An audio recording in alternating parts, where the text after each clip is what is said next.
the Lesson 29 problem set. And we're going to start with number 1. The directions say to estimate each sum or difference to the nearest half or whole number by rounding, and then to explain our estimate using words or a number line, and then you have a note from me over here to the side that says or benchmark fractions. So what I want us to really focus on right now, I want us to focus on using the benchmark fractions when we think about our rounding and show our steps to the rounding with our numbers. So let's go ahead and look at A together. And remember, we're estimating as we go. And so don't think that you have to get an exact answer, because you don't need an exact answer. You're just rounding. And these two little, they look like squiggly equal signs. Let me try to zoom in a little bit. They are the symbol for rounding. And remember, we've done rounding before. It's been a little bit. And now we're just taking that background knowledge we have and that schema that we have on rounding, and we're applying it to fractions. So the first fraction is 2 and 1/12. Well, what you need to be asking in your brain and the steps that you're doing, you need to think, is 2 and 1/12 going to be closer to the whole number 2? Is it close to 2 1/2? Or is it closer to the number 3? When I look at the 1/12, that means, hang on one second guys, it's getting kind of blurry for some reason. There we go. That means that this 1/12, that's only one unit, right? 1/12. So that's going to be closer to the whole number 2. So I'm going to write under here 2 1/12, and I'm going to round it to 2. And then I'm going to do the same for 1 7/8. Now, is 1 7/8 going to be closer to the whole number 1 or to the whole number 2? It's going to be closer to the whole number 2, because 7/8 is greater than 4/8, which would be 1/2, and 7/8 is also 1/8 away from the whole number 2. So underneath here, I'm going to write my 1 7/8, and I'm going to show that I rounded that up to the number 2. So that means my two rounded numbers here are 2 and 2. So 2 plus 2 equals 4.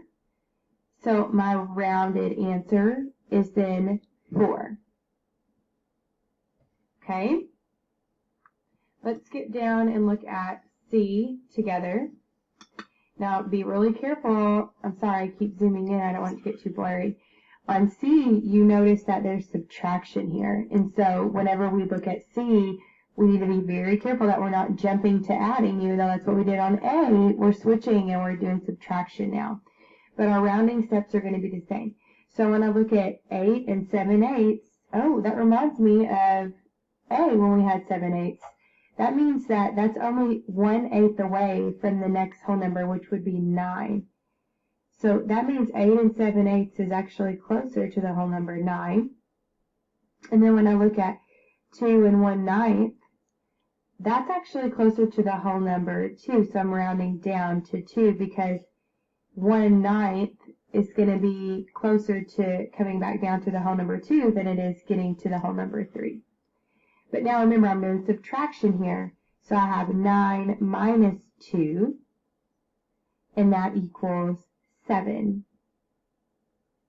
Now I want you guys to take a second, and I want you to try to do 1B and 1D, and then we'll check together and talk through our answers.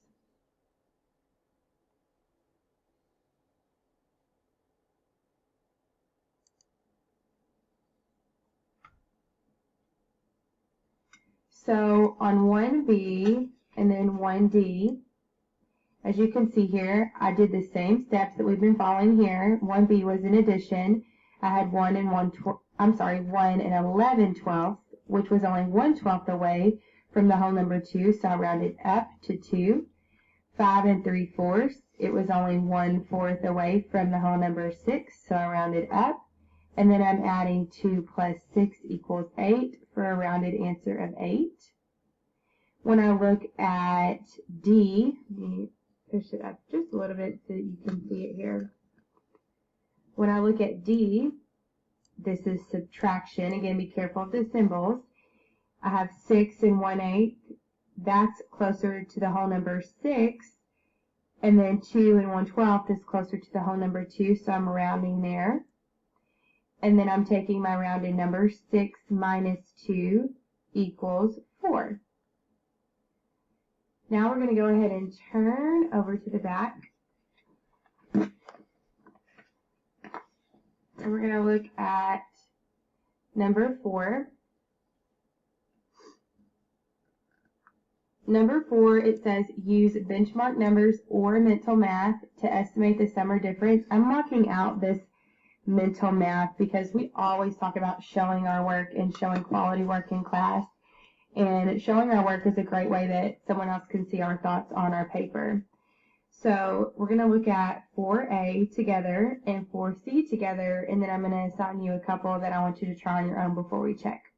So 4A is an addition. It's 14 3/4.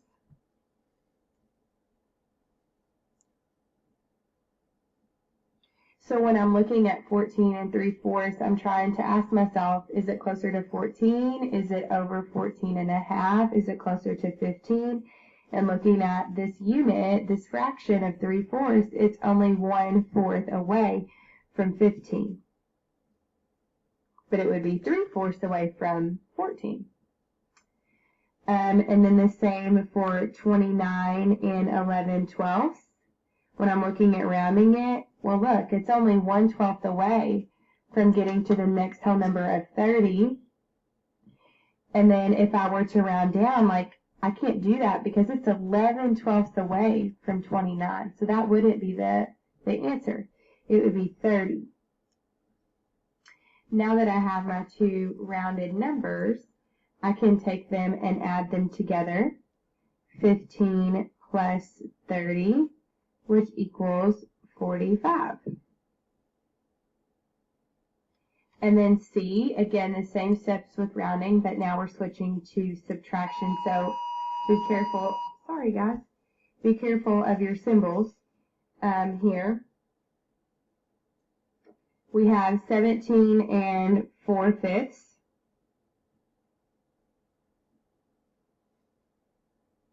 And if I'm looking to round 17 4/5, I'm looking to see, is that going to be closer to 18 or closer to 17? Well, it's 4/5, so I only have one more fifth to get me to 18. So I'm going to round up to 18.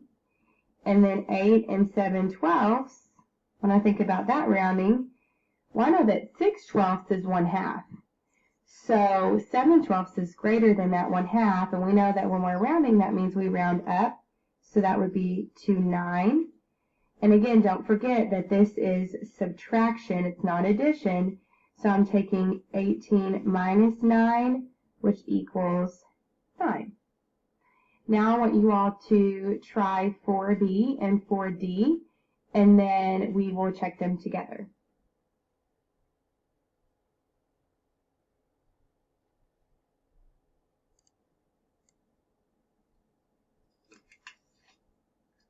Okay, on 4B, you can see that I had 3 5/12. I made a mistake here. I tried to fix it. But I was having to round down to 3 because 5/12 is less than 1/2. It's closer to 3. And then 54 5/8, well, that was greater than 1/2, and that's closer to the whole number 55. Add those two together, and we have 58. And then D, that was a little bit of a challenge because these are improper fractions. So as you see here, I have my number bond. We've been talking a lot about those. I pulled out my whole number of 8 1/8, so I made a mixed number here so I could easily round to 8. And I did the same for 37/6, which got me 6 1/6, and then I could easily round from there to the whole number 6. Then I could finish out my subtraction where 8 minus 6 equals 2. I hope that this lesson was helpful and that your confidence is growing with subtracting fractions and adding them with estimates and your knowledge of benchmark numbers. And that is all for lesson 29 today.